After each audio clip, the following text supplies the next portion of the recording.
To a halin yanzu ina tare da wanda za ku so ku ji sunanta daga bakinta. Malama me cikakken sunanki? Ni sunana Murja. Na Murja, me sunan mai gidanki? Sunan Shafi Sala. Kina sana'a ne? Ina sana'a abinci nake yi. Na to gashi gidanku ya cika da mutane dam.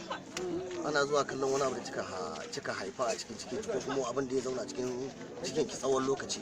Ko za ki mana bayani yadda abin yake? Yana min yawo ne a ciki na. Haka yake.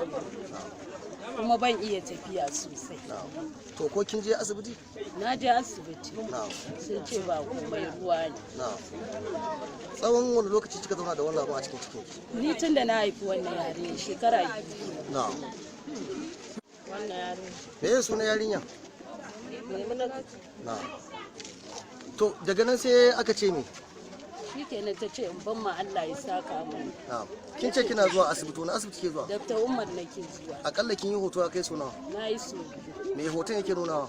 Zai nuna mai ba komai ruwa ne. Na. To daga nan sai aka kika haifa wannan abun yanzu? A ciki na ta cire min da addu'a. Na. Kuma kamar yadda ake haihuwa haka kika haife shi? Ta gefe. Ku bayani gaji abin nan kusan jama'a da yawa suna zuwa kallon abin kuma mutane da dama daga kowa da matan daga anguwan sun zo sun cika anguwan kuma tudun wada ne da ke Zaria layin lemo na ne wannan al'amari ya faru da fatan Allah shi gyara mana.